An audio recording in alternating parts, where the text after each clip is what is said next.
Film की शुरुआत होती है एक इंडस्ट्री की मालकिन को दिखाते हुए जिसका नाम विक्टोरिया है। उसकी इंडस्ट्री में हाई टेक्नोलॉजी चीजें बनाई जाती थी। वो आज यहाँ खुद काम कर रही थी जो पिछले काफी अरसे से एक चीज की खोज कर रही थी। तब उसका साइंटिस्ट कहता है कि वो चीज हमें यहाँ भी नहीं मिलेगी। उनके सामने एक काफी बड़ी चीज को तोड़ा जाता है जिसके अंदर से हमें बीटल की शक्ल में बनी एक डिवाइस नजर आती है जिसका नाम बीटल स्कैरिप होता है, जो कि असल में एक एलियन टेक्नोलॉजी है। बीटल यानी कि एक कीड़े की शक्ल। अब हम एयरपोर्ट पर एक लड़के जेमी को देखते हैं जो कि लॉ की पढ़ाई करके वापस आ रहा था। एयरपोर्ट पर उसकी पूरी फैमिली थी जो उसका इंतजार कर रही थी और जेमी इन सब से मिलता है। अंकल उसके साइंटिस्ट थे जो गाड़ी में बैठकर इन सब का इंतजार कर रही थी। जिसके बाद ये पूरी फैमिली पास के होटल में जाती है। यहाँ जेमी की बहन बताती है कि हमारे हालात बहुत खराब है जिसमें हमारा घर भी बिकने वाला है। बिजनेस में डैड को काफी नुकसान हुआ है। ये सुनकर जेमी काफी परेशान हो गया। कहता है कि ये बात मुझे पहले बता देनी चाहिए थी, मैं तब वापिस आ जाता। जिस पर उसकी मॉम कहने लगी कि बेटा हम चाहते थे कि हमारी फैमिली में से कोई पढ़ा लिखा हो, इसलिए हमने तुम्हें लॉ पढ़ाने के लिए भेजा। अब तुम आ गई हो पढ़ाई करके तो सब ठीक हो जाएगा। जिसके बाद ही फैमिली घर वापस आ गई। वो कहता है कि मैं बहुत जल्द अच्छा सा काम करके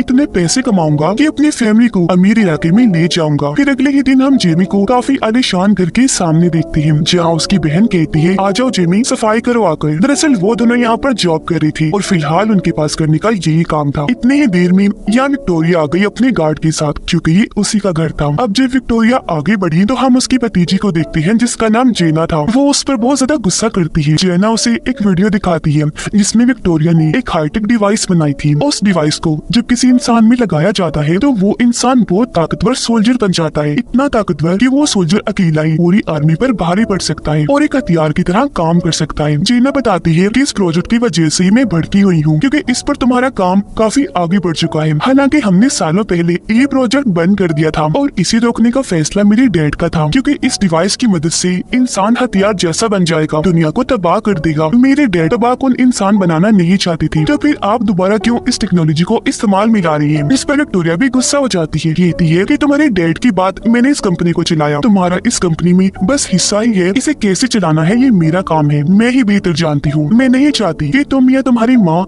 मेरी इस काम में दखल दो। तभी यहाँ जेमी आ गया जो उनकी बहस में बोल पड़ता है। अब ये चीज विक्टोरिया को पसंद नहीं आती कि एक नौकर हमारी बात में घुस आया, इसीलिए वो जेमी और उसकी बहन को नौकरी से निकाल देती है। वो दोनों बहन भाई घर से बाहर आकर जब गाड़ी का इंतजार करने लगी तो उनके पास जेना आती है। वो जेमी को कहती है कि माफ करना, मेरी वजह से तुम्हारी नौकरी चली गई, कल ऑफिस आओ, मैं तुम्हें कोई छोटी मोटी नौकरी दिलवा दूंगी। जो कहकर वो यहाँ से चली गई। रात के वक्त जेमी अपने डैड से बातें करता है और उन्हें बताने लगा कि मैं आपके बिजनेस में होने वाले नुकसान की वजह से बहुत परेशान हूँ। इस पर उसके डैड कहती है कोई बात नहीं बेटा, ऐसा तो होता रहता है, सबसे जरूरी होता है अपनों का साथ। तुम वापिस आ गई हो तो इस चीज की हमें बहुत खुशी है। ये सुनकर जेमी को तसल्ली हुई और वो भी खुश हो जाता है। अगले ही दिन वो अच्छे से तैयार होकर उनकी इंडस्ट्री में पहुंचा और जब उसने जेना के बारे में पूछा तो उसे कहा जाता है कि इंतजार करे। ऊपर साइंटिस्ट जब किसी काम से जा रहा था तो जेना चुपके से उसका कार्ड चुरा कर उसकी लैब में आ जाती है जहाँ उसे बीटल स्कैरिप मिल जाता है। साइंटिस्ट दरअसल बीटल स्कैरिप का जो कोर है यानी मेन हिस्सा उसे निकाल कर सूट में डालने वाला था ताकि इसकी सारी ताकतें सूट में चली जाएं। तब जेना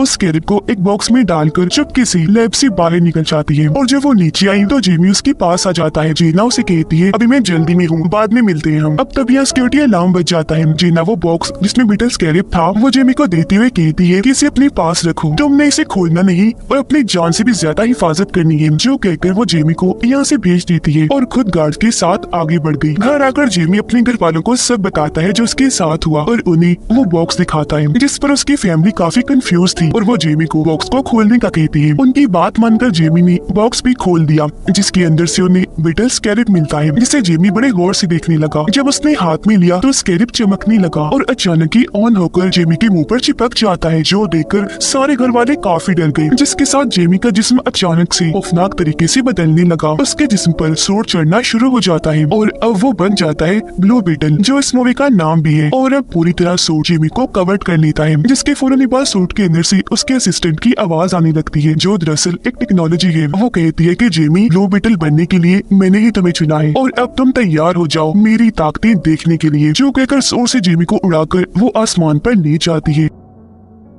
फिर एकदम से वापस जमीन पर ले आई, जहाँ जेमी यानी ब्लू बीटल के सामने एक बस आ रही थी। यह असिस्टेंट ने इस सूट की ताकतों को और बढ़ा दिया। वो अपनी फुल ताकत से एक्टिवेट हुआ, जिससे टकराने की वजह से बस के 2 टुकड़े हो जाते हैं। यह असिस्टेंट जेमी को समझाती है कि ब्लू बीटल सूट को कैसे इस्तेमाल करना है। जो सब बताने के बाद वो उसे घर ले आई। तब तक जेमी के जिस्म से वो सूट गायब हो चुका था। उसके जिस्म पर अब कोई कपड़े नहीं थे, और क्योंकि इस सब में वो काफी थक गया था, इसीलिए वहीं बेहोश हो जाता है। काफी घंटों के बाद जब उसे होश आई तो वो बिल्कुल ठीक था। उसे अपने पीछे जब अजीब सा महसूस हुआ तो उसने अपनी कमर चेक की, जहाँ बीटल स्कैरिब उसकी पीठ के साथ चिपक गया था। ये देखकर वो काफी घबरा गया। ये तय है कि मैं इस बारे में जेना से बात करूंगा, जो बोलकर वो घर से निकल गया। थोड़ी देर बाद वो जेना को इंडस्ट्री से बाहर भागता हुआ देखता है, जहाँ उसके पीछे कुछ लोग पड़े हुए थे। जेमी जल्दी से उसे गाड़ी में बिठा लेता है, लेकिन जो लोग पीछे पड़े हुए थे वो इनकी गाड़ी पर गोलियां चलाने लगे। उनसे बचने के लिए जेमी गाड़ी तेज भगाने लगता है और अब ये अपने घर की तरफ जाने लगा। घर आकर दोनों सबसे मिलते हैं।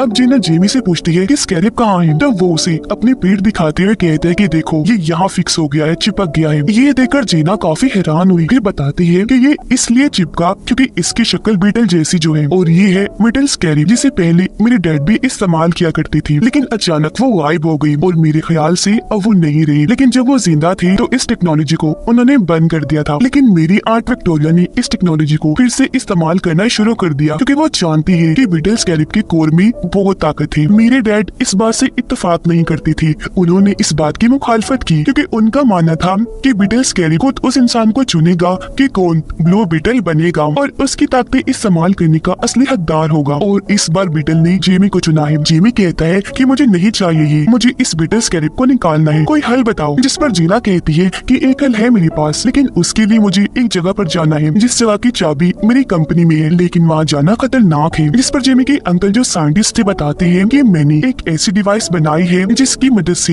मैं एक साथ पूरी बिल्डिंग के सभी सिस्टम को हैक करके अपने कंट्रोल में कर सकता हूँ, जिसके बाद उनकी कंपनी के सभी कैमरा सिस्टम को हैक कर लिया जाता है और वहाँ एक कार्टून चलना शुरू हो जाता है। इस बीच मौका पाकर जेनी अंदर घुसी और कंपनी की एक घड़ी चुरा कर जेमी के साथ वहाँ से बाहर आ जाती है। बाहर विक्टोरिया का गार्ड खड़ा था जो इनको मारने के लिए तेजी से इनकी तरफ आने लगा। उसने जैसे हमला करने के लिए हाथ आगे किया, जेमी उसके हाथ को पकड़ लेता है और अचानक ही उसका सूट एक्टिवेट हो गया और वो फिर से बन गया ब्लू बीटल। इसलिए वो गार्ड को मारकर दूर फेंक देता है। ये देखकर गार्ड भी अपने असली रूप में आ गया। दरअसल उसे भी विक्टोरिया ने एक सूट बना कर दिया था, वो भी एक्टिवेट होकर इसके जिस्म पर चढ़ जाता है। वो फिर से ब्लू बीटल पर हमला कर देता है। एक साथ उसने कई हमले किए जिन सबको ब्लू बीटल ने अपनी ताकतों से रोक दिया। लेकिन एक वक्त ऐसा आता है जब गार्ड ब्लू बीटल पर भारी पड़ने लगा। उसने बीटल को दबोच लिया और बस उसे मारने ही वाला था कि तभी गाड़ी लेकर जेमी के अंकल यहाँ आ गए। उसने जोर से गार्ड के अंदर गाड़ी दे मारी, जिससे वो काफी दूर जाके गिरा। अब ये मौका देखकर तीनों जल्दी से गाड़ी में बैठे और यहाँ से निकल गए। जीना उन्हें कहती है कि अब हमें शहर से बाहर जाना है। शहर से बाहर आते ही ये जीना के डैड के दूसरे घर पर गए, जहाँ जमीन पर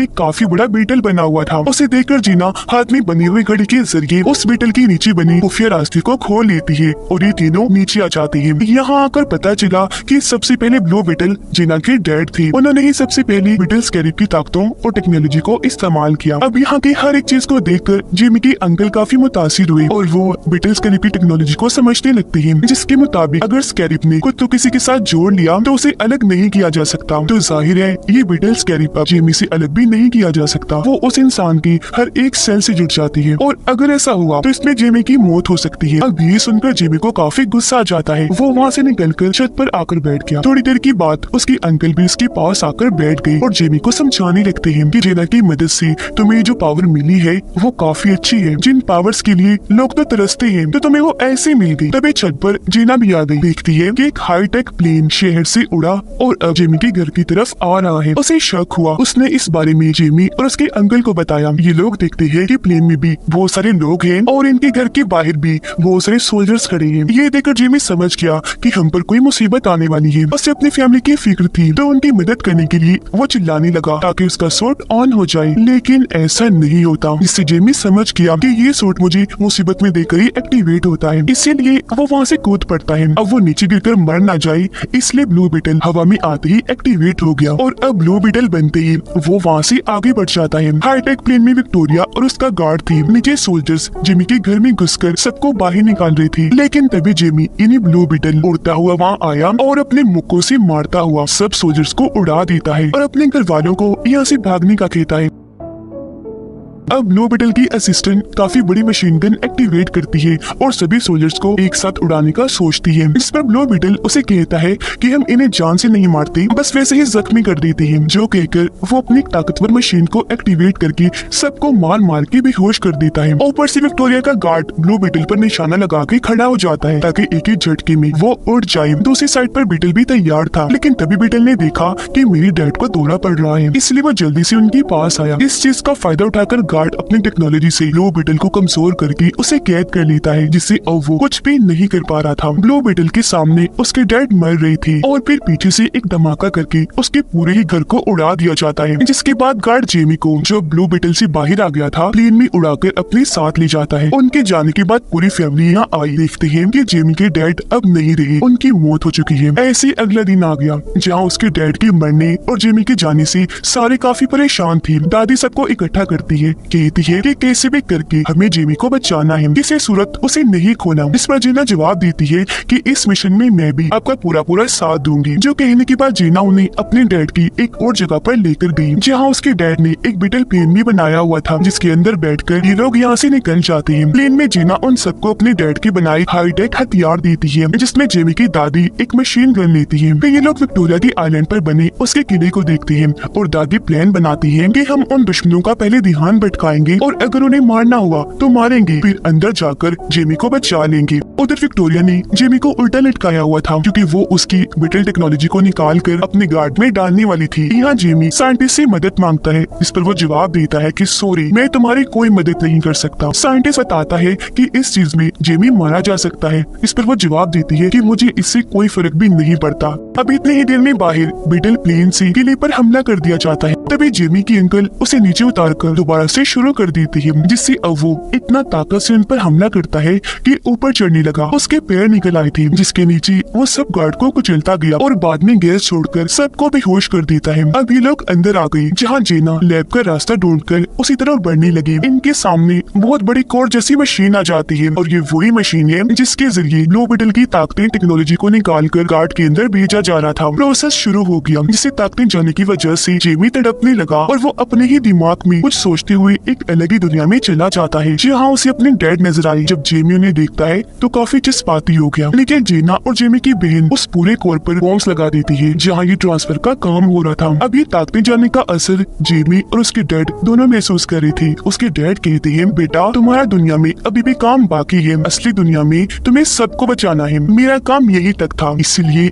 मैं तुमसे दूर हो गया और अब बेटा मैं तुम्हें आगे बढ़ते हुए देखना चाहता हूँ। ये कहकर वो उसे ब्लू बीटल वाला सूट दिखाती है और कहने लगे, बेटा तुम इसकी ताकतें इस्तेमाल करना और दुनिया को बचाना, मैं हमेशा तुम्हारे दिल में रहते हुए तुम्हें महसूस होता रहूंगा। जो कहकर वो यहाँ से गायब हो जाती है। अब ये जगह टूटना शुरू हो गई क्योंकि तबाह हो रही थी। सब कुछ टेस्टनेस होने से पहले जेमी ठीक वक्त पर अपने ब्लू बीटल वाले सूट को हाथ लगा देता है, जहाँ बाहर तब तक उसकी सारी पावर्स और टेक्नोलॉजी को उसमें से निकाल कर गार्ड में डाल दिया गया था और अब गार्ड अपनी नई टेक्नोलॉजी के साथ बिल्कुल तैयार था। लेकिन इससे पहले कि जेमी मरता, जीना वहाँ धमाका कर देती है, जिससे वो पूरी कोर मशीन तबाह बर्बाद हो जाती है, क्योंकि वहाँ धमाका ही बहुत बड़ा हुआ था। और ऐसा होते ही जेमी उनकी कैद से आजाद हो गया। वो अपनी ताकतों को एक्टिवेट करने की कोशिश करने लगा, जिस पर असिस्टेंट कहती है कि अब ब्लू बीटल के एक्टिवेट होने में थोड़ा वक्त लगेगा क्योंकि वो चार्ज नहीं है। अब यहाँ से साइंटिस्ट जेमी की मदद करता है भागने में, और जब इस बात का गार्ड को पता चला उसने साइंटिस्ट को मार दिया। जेमी वहाँ से भागता है और गार्ड जो अपने सूट के साथ बिल्कुल तैयार था, वो अपना कोई भी हथियार इस्तेमाल कर सकता था और उसे ऐसी पाकर विक्टोरिया काफी खुश थी।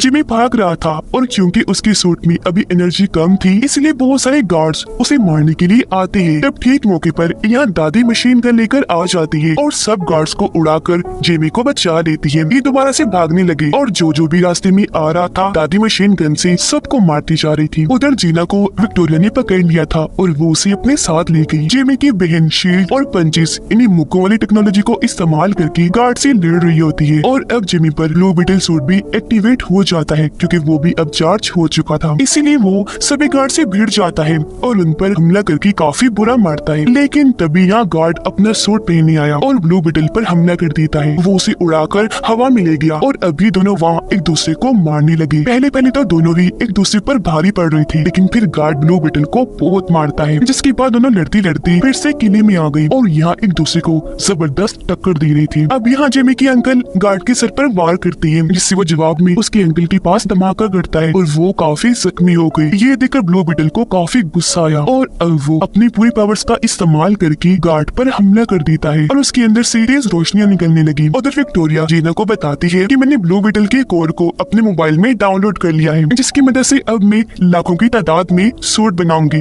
और मुझे रोकने वाला भी कोई नहीं होगा। अब ये सुनकर जीना को गुस्सा आ गया और वो वहाँ बीटल टेक्नोलॉजी वाली चिंगम को थोक देती है, जिससे वो हर तरफ फैलने लगी। ऐसा करने के बाद जीना गार्ड्स को काफी मारती है। नीचे ब्लू बीटल ने गार्ड को काफी मारकर बुरा हाल कर दिया था। वो उसे नीचे लिटाकर गला काटने ही वाला था कि तभी असिस्टेंट उसे ऐसा करने से मना करती है और उसे किसी की जान ना लेने वाली असूल को याद करवाती है। इस पर रोते हुए जिमी बोला कि इसने पहले मेरे डैड को मारा और फिर मेरे अंकल को बॉम्ब से जख्मी कर दिया और अब मैं भी इससे बदला लूंगा। ये सुनकर असिस्टेंट उसे गार्ड की जिंदगी दिखाती है कि वो अपनी मोम के साथ रहा करता था, लेकिन एक दिन मिसाइल के हमले से उसकी मोम की मौत हो गई और क्योंकि वो अकेला रह गया था तो उसे जबरदस्ती आर्मी में भेज दिया गया। लेकिन एक दिन बॉम्ब पर पैर आ जाने की वजह से गार्ड का पूरा जिस्म तबाह हो गया और जब इस बारे में विक्टोरिया को पता चला तो उसने फायदा उठाकर गार्ड को अपने एक्सपेरिमेंट तजुर्बे में इस्तेमाल किया, उसे नया जिस्म दिया, जिसके बाद वो उसे अपने हिसाब से चलाने लगी। अब ये गार्ड जो कुछ भी करता है उसके पीछे विक्टोरिया का हाथ होता है। तो अब यहाँ जेमी उसे कुछ नहीं कहता, छोड़ देता है। उधर जीना अपनी आंट विक्टोरिया का फोन ही तोड़ देती है, जिससे उसका फोन तबाह होने से अब उसके पास ब्लू बीटल की टेक्नोलॉजी नहीं रही, तो अब वो खतरनाक सूट भी नहीं बना पाएगी। अब गार्ड विक्टोरिया के पास जाता है जहाँ वो उसे हुक्म देती है कि जाओ जीना और ब्लू बीटल को मार दो, लेकिन इस बार वो ऐसा नहीं करता, बल्कि विक्टोरिया को पकड़ के अपनी मोम को याद करके अपना सूट तबाह कर देता है, जो देखकर जीना और जेमी जल्दी से आकर बैटल प्लेन में बैठ जाती है। वहाँ काफी बड़ा धमाका होने लगा, जिसमें गार्ड और विक्टोरिया के मरने के साथ साथ पूरा किला भी तबाह हो गया, जबकि वो सारे लोग बैटल प्लेन में बैठकर वहाँ से निकल गए। जेमी देखता है कि मेरे अंकल मरे नहीं बल्कि जिंदा बच गए थे, तो उन्हें देखकर जेमी बहुत खुश हो जाता है। कुछ दिन के बाद दिखाया गया कि विक्टोरिया के मरने के बाद अब जीना इस इंडस्ट्री को चलाने वाली है। वो खबरों में बताती है